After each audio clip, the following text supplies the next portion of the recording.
Muy buenas tardes, noches, gente, ¿cómo estáis? Vamos a comentar hoy un nuevo programa que ha salido sobre el tema Daniel Sancho, y es que nos acercamos a la sentencia y son muchos los programas de televisión, son muchos los medios que van a estar apostillados acerca de este caso y el suceso ocurrido en Tailandia, por el cual llevamos ya un año hablando del mismo, y es que no sé realmente qué visión le van a dar. No he visto prácticamente nada más que los titulares, pero sí he visto que han hablado largo y tendido. O sea, no, actualmente me pregunto qué es lo que tienen tanto que decir, ¿no? Muchos programas acerca de este caso o lo están cubriendo. A ver, estoy viendo por aquí a Javier Casado, por ejemplo, que sé que es de la Fundación Más 34, me parece interesante.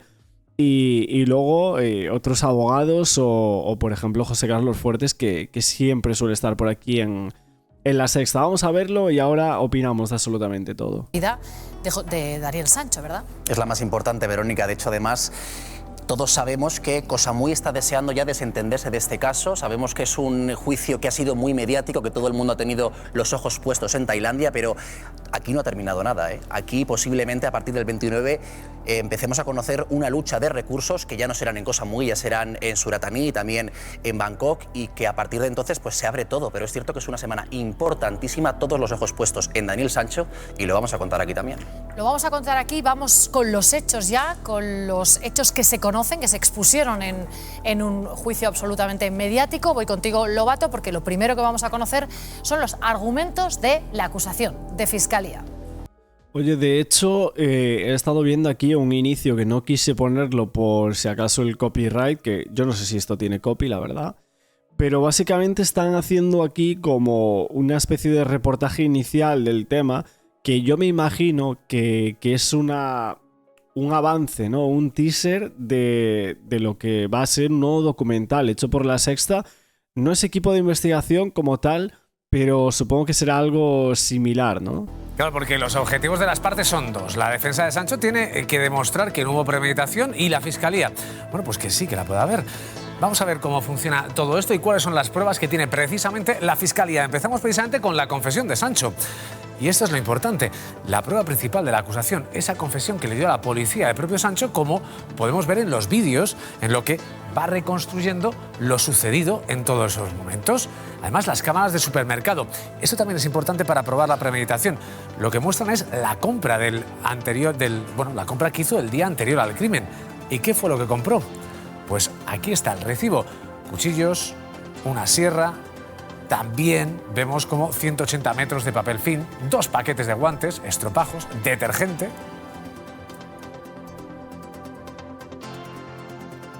Parece que no vamos a poder ver. Pero bueno, y esta parte de ponen testigo Se-Mo, o sea, el nombre. Lo ha metido aquí de repente. Dice, encontré una parte inferior y después encontré una parte de la pierna. ¿Cómo que una parte inferior? ¿Qué es una parte inferior? ¿Es el pie, ese del cual siempre se había hablado? Era la parte inferior del hombre, sus genitales, dice.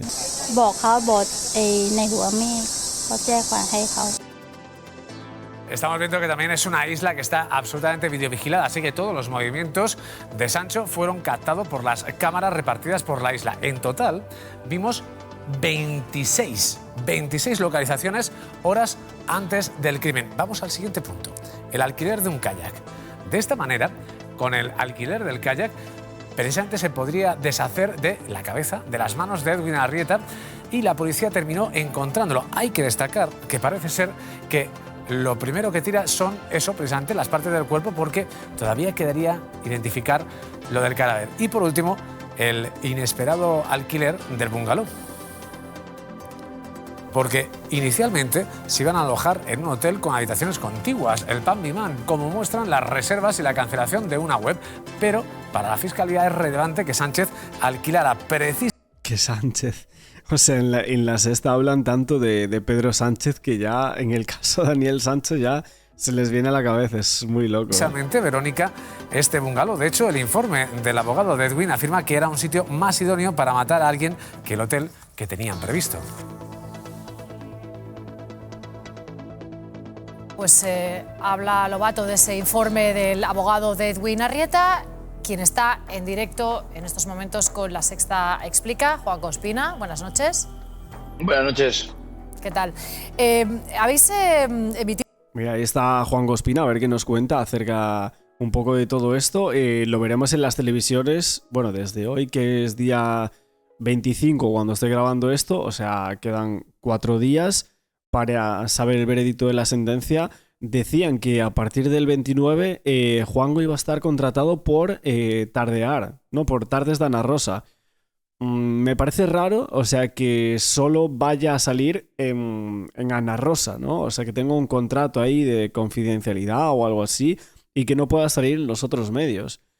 Me parecería algo raro, o sea, sinceramente, siendo abogado de la acusación, siendo abogado de una parte, o sea, que estuvieses como contratado por una televisión, o bueno, sí, sería Telecinco, pero por ese programa, ¿no? Por Tardes de Ana Rosa, que va a volver de sus vacaciones antes solo para el caso Sancho. O sea, yo me imagino que va a ser una vorágine mediática muy gorda, ¿eh? Este informe desde la abogacía, o sea, la defensa de la familia de la víctima, en el que la acusación particular, vaya, lo que pasa que me contaba Torá que en Tailandia es la fiscalía quien ejerce la acusación, diciendo que la premeditación para vosotros está clara.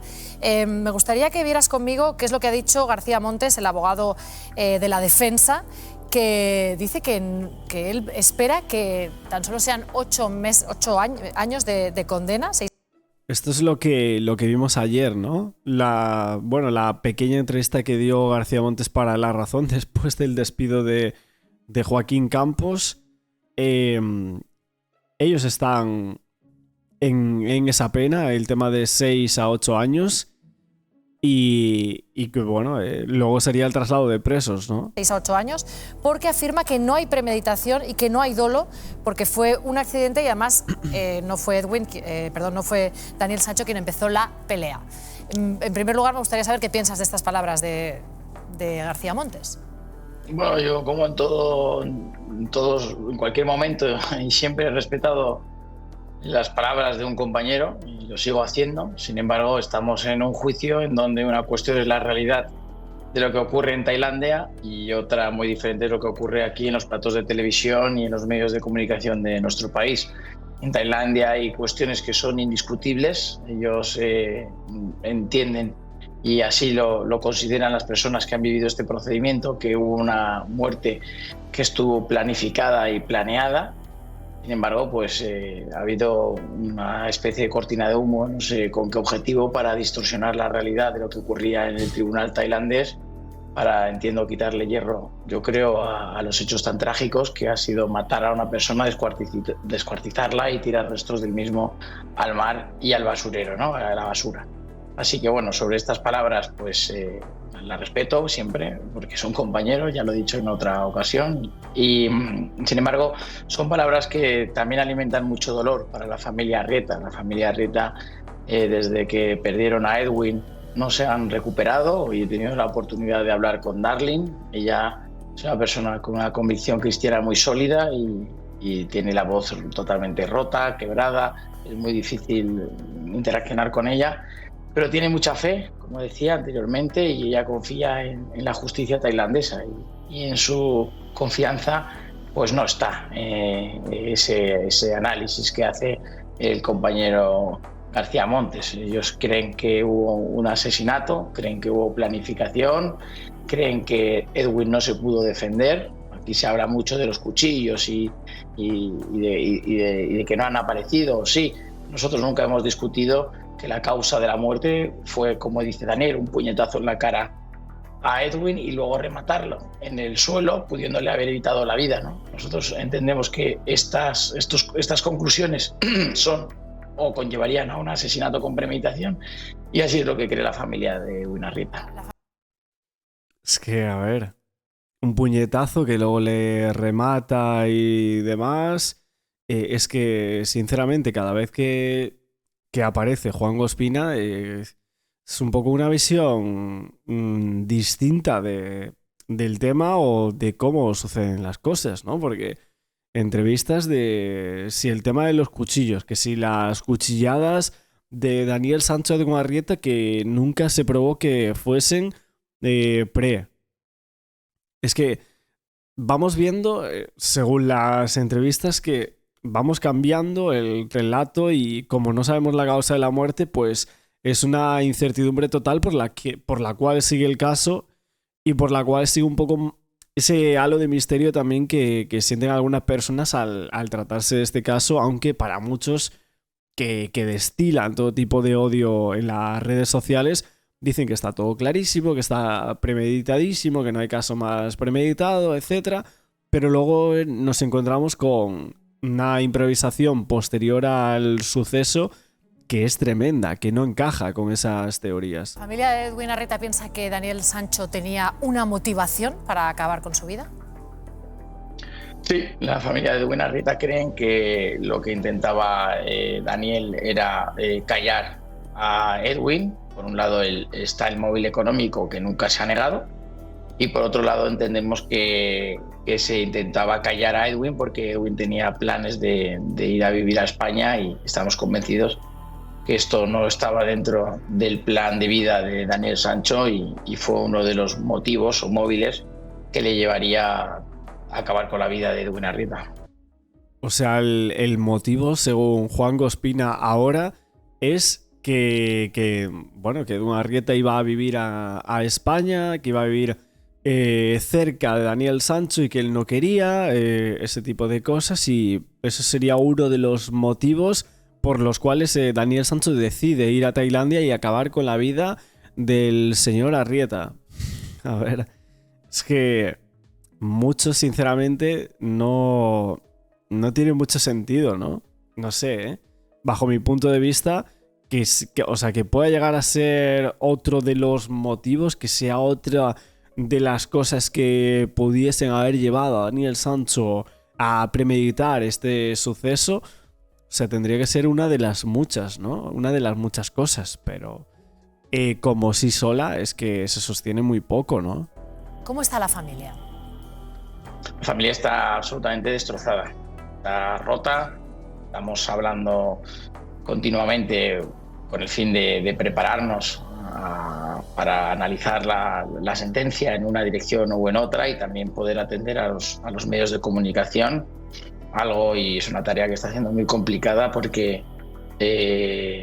como he dicho anteriormente, ellos no se han recuperado de esta pérdida. Son una familia muy humilde, una familia trabajadora, de un pueblo no muy grande de Colombia, de Lorica, y todo esto pues ha sido una exposición y una presión mediática inconmensurable, difícil de llevar para una persona acostumbrada, pues empaticemos o entendamos lo que ha podido suponer para ellos que están en Colombia y que se han visto totalmente pues.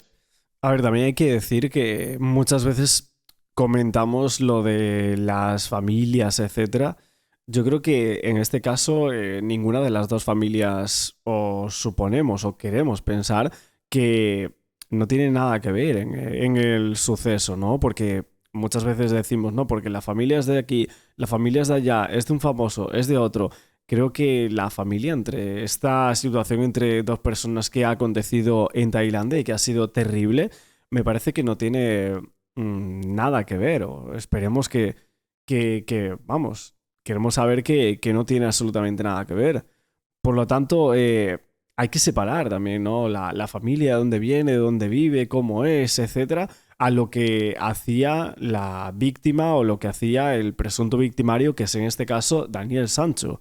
Me parece que poco se separa y creo que tiene mucho sentido separarlo. Arrollados por este huracán y que no han sabido salir adelante, uniendo además esa situación económica tan difícil en la que se han encontrado después de la muerte de Edwin, que era el motor de la familia. No solamente daba ayuda a los padres, sino que también Darling trabajaba en la clínica con su hermano, por lo tanto. Por lo que está diciendo, entiendo que la familia piensa que tiene que existir una compensación económica por el daño causado a Edwin Arrieta. Sí, la familia reclama esa indemnización y precisamente eso es uno de los puntos fuertes por los que estamos en el procedimiento en Tailandia con el fin de poder, y entendemos que así es, que la justicia tailandesa reconozca esa indemnización, y si el día de mañana, conforme a las leyes que existen entre España y Tailandia, Daniel pide, en caso de ser condenado, cumplir en España, pues que podamos nosotros ejercer los derechos de la familia Arrieta.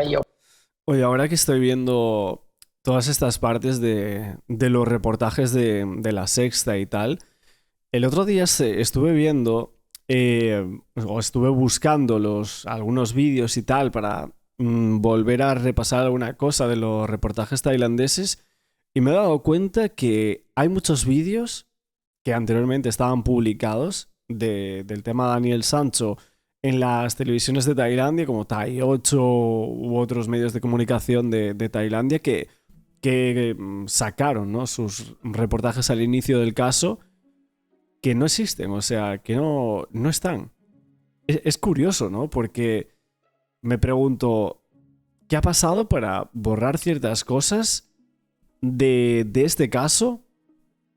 Ciertas informaciones que había al inicio en esos reportajes, o sea, ¿por qué se borran? ¿Por qué ya no existen?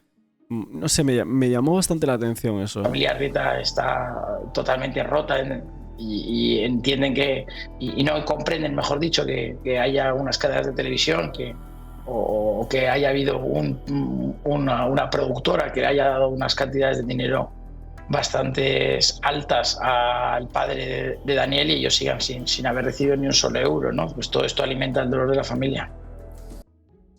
¿Cómo? O sea, que ha recibido una gran cantidad de dinero Rodolfo Sancho por una productora. Nos imaginamos que será HBO, que fue la productora que sacó El Caso Sancho, haciendo la entrevista a Rodolfo, que evidentemente esa entrevista vendió porque era Rodolfo Sancho. O sea, eso es obvio, ¿no? Nosotros lo hemos dicho muchas veces.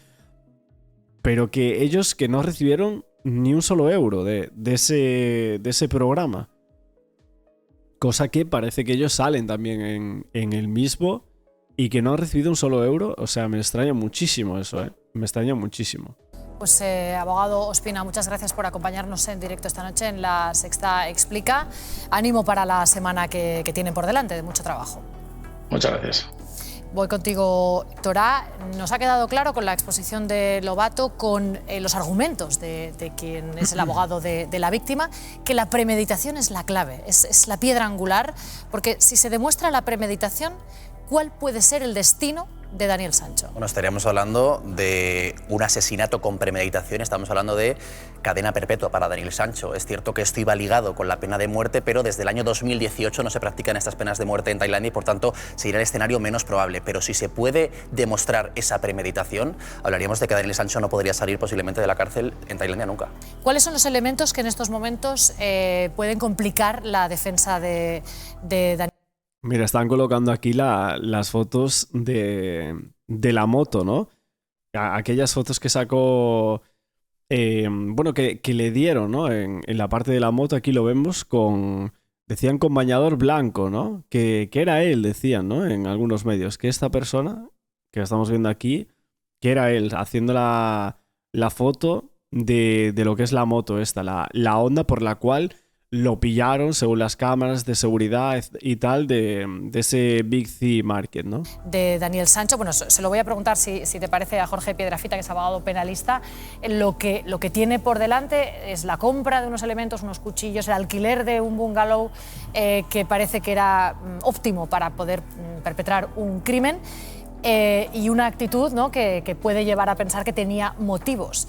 ¿Eso puede ser suficiente para fundamentar una premeditación? Sí, la verdad que sí, porque también tenemos que estar en el contexto que en Tailandia no existe la institución del jurado. Los dos abogados que han hablado antes, que además son penalistas experimentados, saben que una cosa es la emoción y otra cosa es la razón. Y aquí, cuando estás ante un juez, tienes que basarte en las pruebas y los hechos. Y yo, de lo que he podido conocer hasta ahora, pues todas las pruebas yo creo que apuntarán a una premeditación. El haber alquilado ese kayak, haber hecho ese cambio de casa. O sea, va diciendo este abogado penalista que todas las pruebas que él ha visto apuntan a la premeditación y lo primero que dice es el kayak. O sea, a ver... Pero vamos a ver. sea, tendrás que argumentarme que Daniel Sancho fue a preguntar pues un día antes por el tema del kayak y sabía que tenía que pagar $1.000 y sabía el recorrido que tenía que hacer con él mismo, 600 metros para ir al agua, etcétera, y no alquilarlo una vez, volver otra vez a la misma playa. A ver, es que eso sea la principal baza para la premeditación es que te dice mucho. O sea, te dice mucho, por Dios. Haber comprado tantas bolsas de basura, haber comprado tanto papel de film, son elementos que difícilmente casan con la optimista defensa que hizo García Montes de no, fue una defensa propia. El Código Penal tailandés en ese sentido es muy similar al español, que dice que para que la defensa propia te tienes que defender de un peligro inminente y no esperado, y aquí por lo menos por los hechos que hay parece ser que Daniel Sancho estaba preparado. Y vamos a ver lo que dice García Montes, que ha dado una entrevista exclusiva, en este caso a La Pronto. Vamos a ver las palabras de García Montes por aquí, en esta entrevista exclusiva. Habla del optimismo relacionado con este procedimiento, del tema de que el fiscal admitió que no podía probar la premeditación, por otro lado. Bueno, habla de los informes médicos forenses, lo del objeto sanitario, etcétera, que por eso no hubo premeditación, bueno, lo que sabemos de siempre. Y hay una cosa que a mí me llama la atención de la entrevista a García Montes, que bueno, es un poco más de lo mismo, pero que contestaría un poquillo a lo que está diciendo aquí este señor. No lo tenía preparado, o sea, lo he estado en Telegram y coloqué como esta parte y me acabo de acordar, ¿no? Que lo tenía justo aquí. Decía: el optimismo está relacionado con el procedimiento. En un principio era un tema muy delicado porque supuestamente la policía se refería a un crimen con premeditación que conllevaba pena de muerte, pero se fueron filtrando distintas diligencias. La más fundamental, el reportaje fotográfico en relación con las lesiones, en el que se aprecia una lesión de mi defendido en la parte trasera de su cuerpo, en la espalda, que sería compatible con un intento de viol por parte de Edwin Arrieta. Además, que hay 2 mordeduras en el antebrazo derecho y otras 2 en el izquierdo, que demostrarían que se defendió del acoso de Edwin. Con todo esto, creemos en que no hay premeditación ni asesinato, sino una supuesta pelea. Daniel se defendió, eso está claro. Fue un enfrentamiento porque Edwin le quiso violar.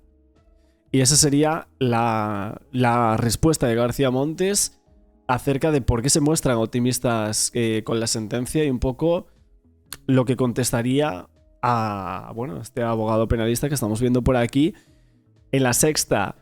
Es llamativo porque me parece que yo lo dije alguna vez, que no quería argumentarlo porque realmente no lo sabía, pero me imaginaba que podría llegar a ser así. Y él dice que esa lesión que tiene en la espalda pues es algo que se suele dar en este tipo de casos. Esto no sé a quién se lo había preguntado.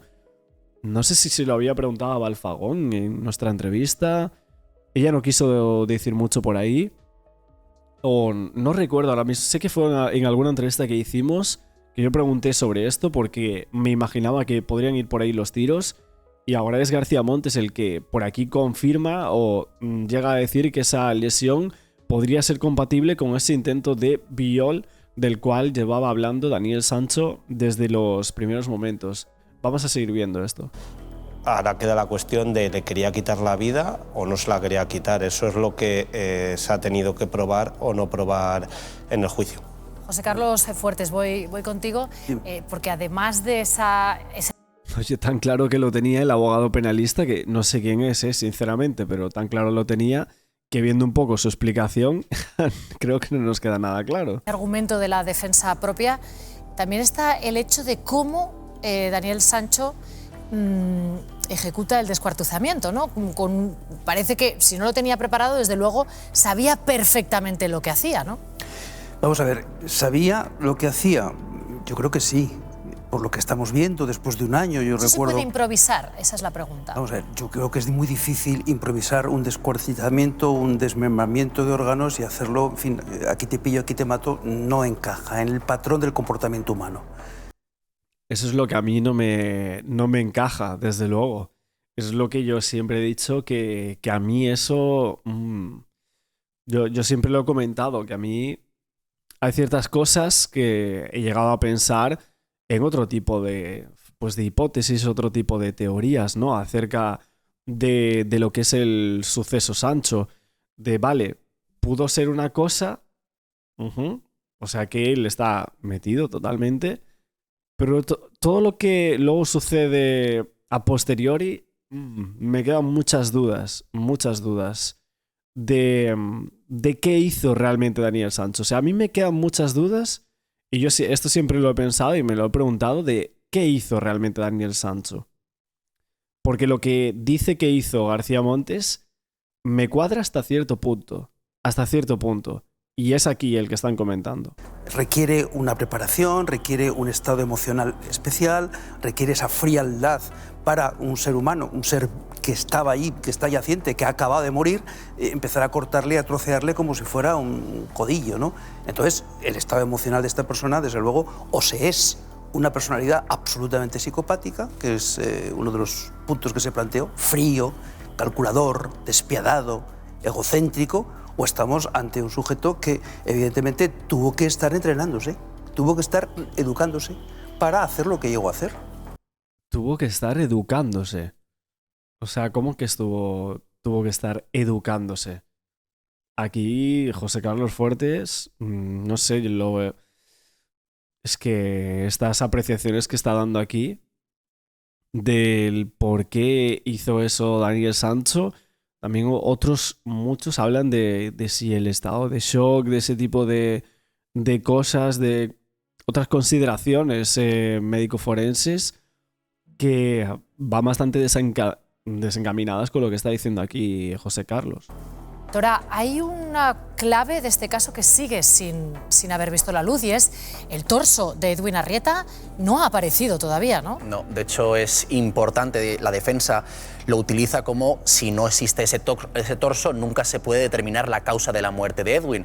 Lo cierto es que la policía tiene clarísimo cómo murió Edwin, además Dani lo cuenta, hay 2 golpes, un puñetazo con el brazo izquierdo y posteriormente luego se da otro golpe con el lavabo y cae desangrándose. Es cierto que, como te digo, la defensa sí que decía que al no aparecer ese torso nunca se puede decir que murió a lo mejor por esa puñalada que podría presentar su camiseta. Acuérdate que esa camiseta sí que llegó a aparecer, pero el torso no. Es una parte importante, pero a pesar de que no ha existido y no se ha encontrado en Tailandia, la policía tiene claro cómo murió Edwin Arrieta. Bueno, eso de que lo tiene claro, no lo tenía muy claro cuando decían que era un degollamiento. No lo tenía muy claro cuando decían que había fallecido por una cuchillada. No lo tenía muy claro cuando en Tailandia se filtra que hubo un envenenamiento.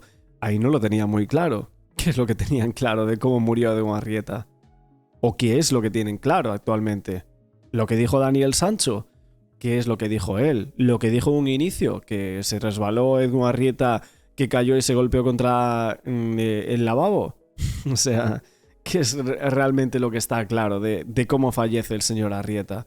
Porque si fuese la cuchillada y que entran en el bungalow y ya tienen preparados los cuchillos para asestarle esas puñaladas, etcétera, Edwin Arrieta ni siquiera se puede defender porque ahí están los cuchillos, etcétera y tal, sería diferente, pero estamos viendo que hubo un forcejeo, hubo una pelea. Lo importante también es saber quién la empieza o quién no, algo que realmente parece que no vamos a poder saber. Daniel Sancho tenía marcas en su cuerpo de una pelea, pues parece ser, ¿no? Parece ser que sí las tenía. Y esa lesión que tiene en la espalda parece también bastante clave. Hoy con Victoria Trabazo, que es psicóloga forense, hablaba Fuertes del estado emocional de quien perpetra. Veremos si un asesinato, porque eso tiene que dictaminarlo un juez, pero sí reconocido por él un descuartizamiento con una conciencia forense absoluta, ¿no? Sabiendo lo que se está haciendo y ejecutándolo casi con perfección. Alguien que acababa de llegar a Tailandia. ¿Puede esa aparente frialdad jugar en contra de Daniel Sancho en el juicio? En la sentencia, vaya. Bueno, claramente, porque esa frialdad lo que podría ser compatible con esa premeditación. Normalmente entendemos que una premeditación tiene que ver con rasgos psicopáticos de la personalidad. También es cierto que es verdad que esa destreza que puede tener, no tenemos que olvidar que es una persona que se dedica a la cocina. Entonces, podríamos decir que que cómo descuartizar, eso sí que sabía hacerlo. Ahora bien, la parte emocional, esa es la cuestión, lo que nos choca a todo el mundo, ¿no? Es bien, hay que pensar que la defensa lo que alega también es que había un cuadro disociativo, es decir, que en ese momento, ante la angustia, hay una disociación que es una defensa que se vive como otra realidad, es decir, la emoción queda aparte, que también podría explicarse. Pero bueno.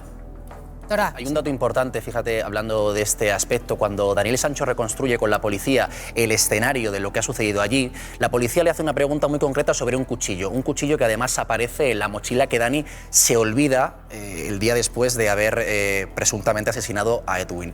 Con ese cuchillo, Daniel asegura que en un momento en el que intenta descuartizar el cuerpo del colombiano, se pone nervioso, ese cuchillo no está afilado y llega al punto de clavarle ese cuchillo en el ojo. De hecho, ese hematoma que aparece en ese globo ocular lo hemos visto en las fotografías del sumario. Por tanto, Daniel está reconociendo en todo momento que tenía intención de hacer daño al menos al cuerpo de Edwin. Ese estado a lo mejor emocional totalmente disociado, pero que realmente estaba tan ofuscado que utilizó un cuchillo no afilado para clavárselo directamente en el ojo, y esto aparece en el sumario y se cuenta también durante el juicio. ¿Hasta qué punto en determinadas partes el tema de ese cuchillo, o sea, lo de ese golpe se negó totalmente?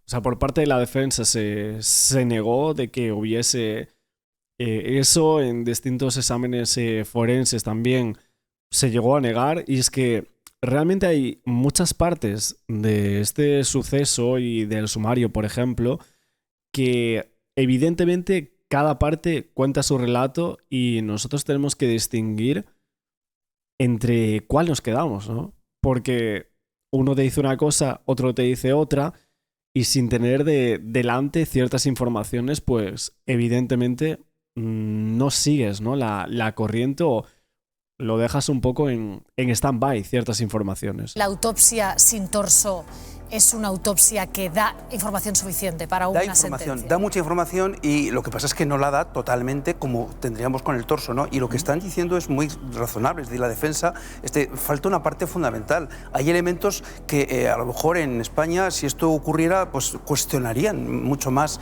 la decisión del juzgado, ¿no? Del juez. Pero yo quiero hacer hincapié en un aspecto. O sea, esto de la disociación, ¿no hay ningún informe forense previo? No tenemos ningún dato de que este señor se le haya pasado, porque, claro, hablar de un estado disociado, que sería una prueba fundamental en la defensa, que explicaría en gran medida lo que ha ocurrido. ¿Es una especie de enajenación mental transitoria? A ver, sería clave, ¿no? Nosotros lo hemos argumentado. Me parece que cuando hicimos las entrevistas, o la entrevista con Iván Velasco, que no me salía el nombre, con Iván Velasco, sí, recuerdo estar hablando un poco de ese tema, de la disociación y tal. Yo también lo ponía un poco en jaque a Iván, ¿no? Porque no todo se puede saber. Y yo le intentaba como poner un poco también de la otra parte, haciéndole algunas preguntas bastante complicadas, ¿no? En cierto modo, en cierta manera, pero es verdad que la defensa llegó a decir eso, que estaba en un estado de shock, un estado disociado por lo que acababa de pasar. Él nunca acabó con la vida de una persona, estaba delante de él una persona fallecida en un país desconocido, etcétera. No quería que lo pillaran, y en ese momento pues decide hacer lo que hace. Todo esto según un poco el relato también el psicólogo forense que llevó la defensa, ¿no? Y que testificó en ese juicio, que a mí me parece demasiado llamativo, de verdad, que no haya ni una sola entrevista a esa persona. O sea, en televisión no consiguieron ni una entrevista a esa persona, a ese psicólogo forense que fue a relatar ciertas partes de este suceso y el por qué Daniel Sancho llega a terminar con la vida de esa persona y de esa forma, o llega a desmembrar el cuerpo de Arrieta, el por qué.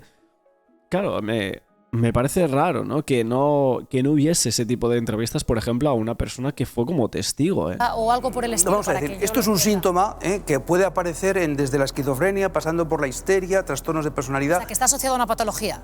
En principio, las disociaciones no son... Si estamos ante una situación de máximo estrés, cualquier persona puede entrar en un estado de disociación.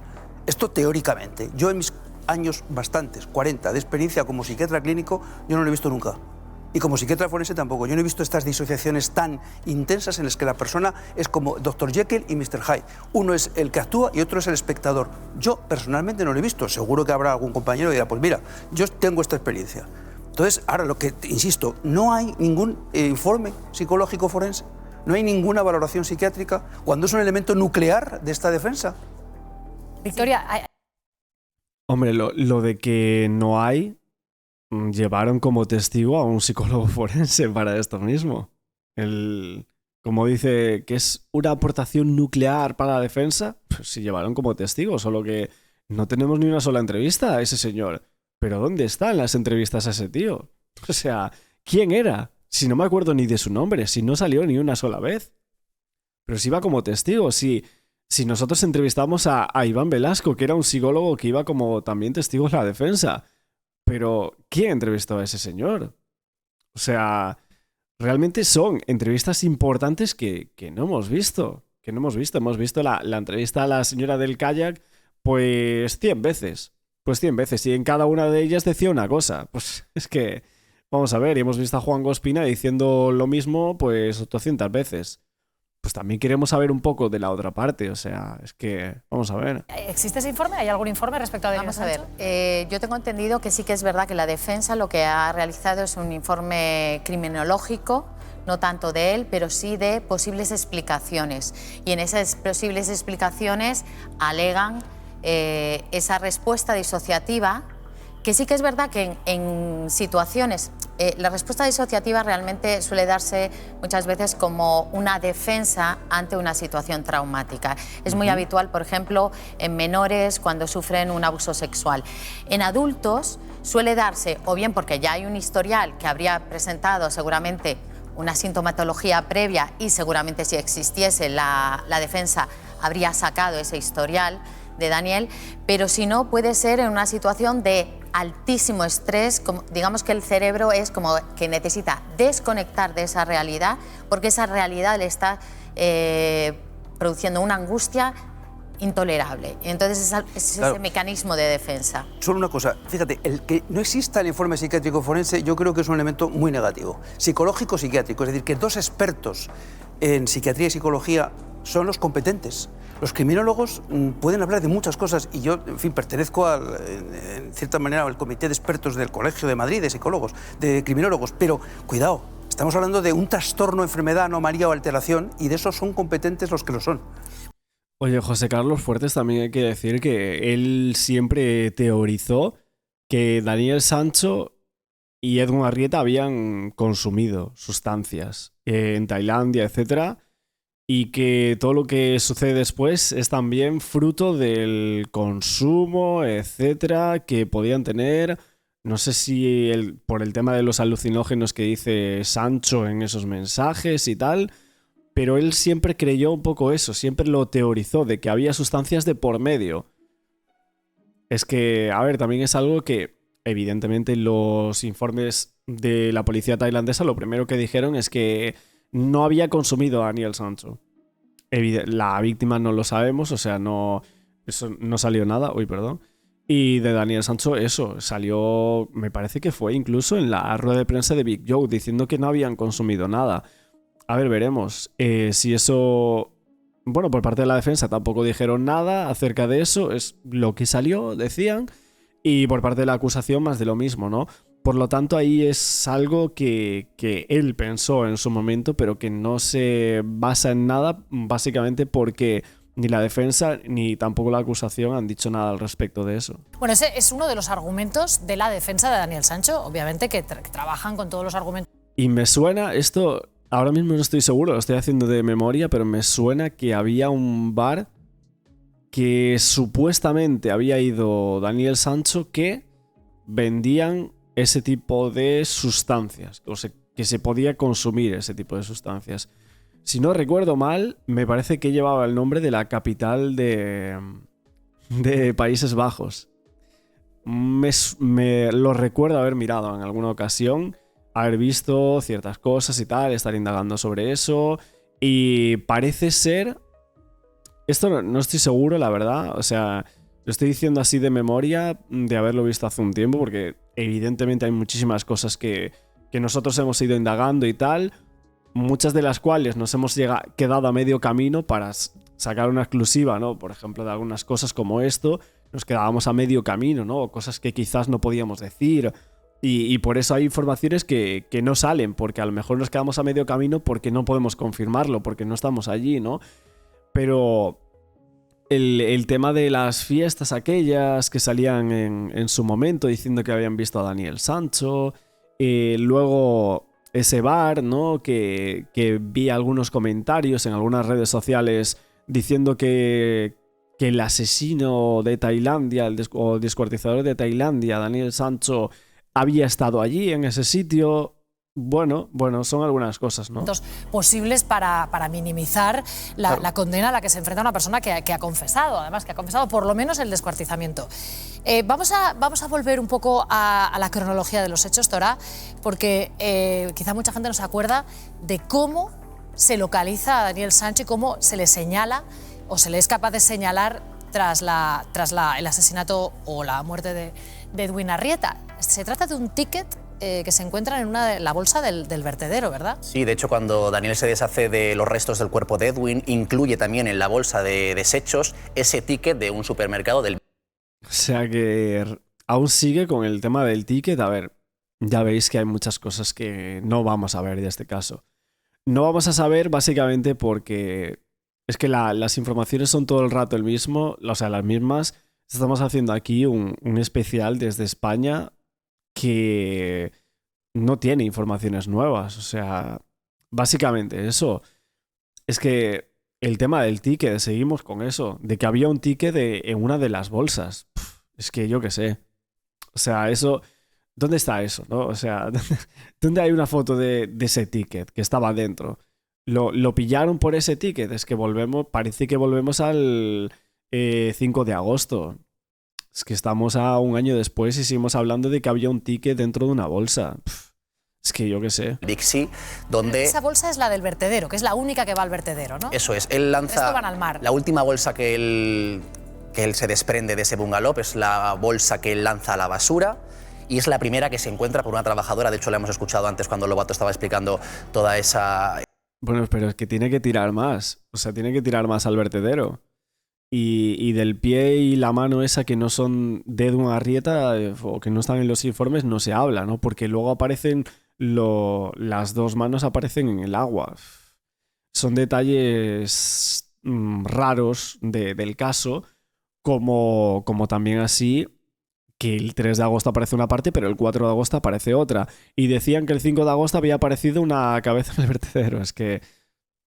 A ver, es curioso, ¿no? Cuanto menos. Ese contexto, se escuchaba a esa mujer, y ahí en esa bolsa aparece ese ticket. Ahí hay, pues sin duda, una leyenda de todo lo que Daniel está comprando, y allí se localizan y se buscan las cámaras de seguridad donde se ve a Daniel en ese momento, días antes, comprando esos... ¿Qué contenía esa bolsa? Bueno, pues estamos hablando de... ¿Te refieres a la que se encontraba en el vertedero? Pues las partes que además Beatriz de Vicente, que fue la abogada que me acompañó durante la cobertura en Tailandia, analizó, escuchando en el interior de la sala cómo se explicaba eso, son las partes que a Dani le dan más asco, son las partes íntimas de Edwin Arrieta, de las que él se quiere desprender en último término, y además no se desprende en el mar, no las lanza a un bosque, sino que las lanza directamente a la basura. Beatriz de Vicente, como criminóloga, apuntaba a que esto era todo la repulsa que Dani sentía por Edwin Arrieta y por tanto lo arrojó únicamente ahí, a ese contenedor de basura, y que además fue la última bolsa, como te digo, la primera que se encontró y permitió empezar a localizar a Daniel.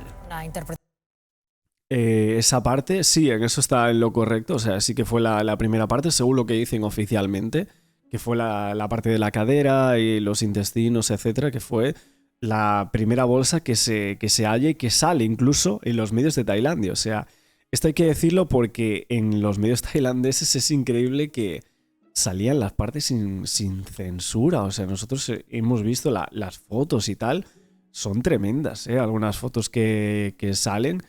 Los hechos son terribles, o sea, es que esto es obvio que le hemos dado un mediatismo brutal al caso, etcétera, pero son unos hechos muy fuertes, son terribles y que evidentemente queremos que no sucediese esto, porque muchas veces hay gente que piensa que nosotros queríamos que esto sucediese o algo así. O sea, nosotros en ningún momento queremos que suceda, pero absolutamente nada de lo que ha pasado aquí, ni en otros casos, ni en ningún lugar. Nosotros somos personas que comentamos esto, ¿no? Como lo hacen los periodistas, como lo hacen gente de la calle, opinadores, gente en el bar, que opina de un tema y que por suerte o por desgracia nos ha tocado este caso y lo hemos comentado durante todo este tiempo, pero así es, ¿no? Lo vamos a dejar por aquí hoy.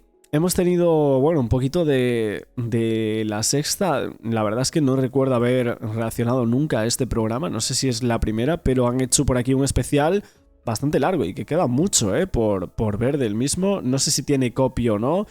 Si estoy subiendo esto y si está en directo ahora mismo, es que no tendría copy. Y si no lo estáis viendo, es que pues, básicamente estoy haciendo casi 50 minutos para nada.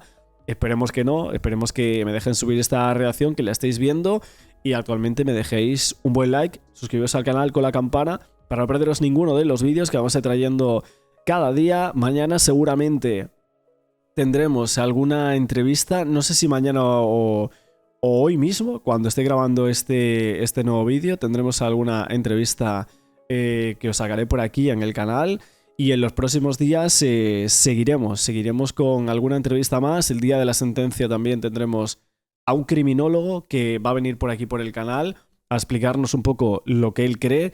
E intentaré teneros alguna que otra entrevista más. Es verdad que muchas personas están del otro lado de los que hacen entrevistas, la verdad, es la realidad, o sea, es lo que estamos viendo. Y no quieren venir a canales como el nuestro, o sea, es la realidad, ¿no? Pero bueno, lo dejamos ahí aquí y nos vemos luego con nuevos vídeos.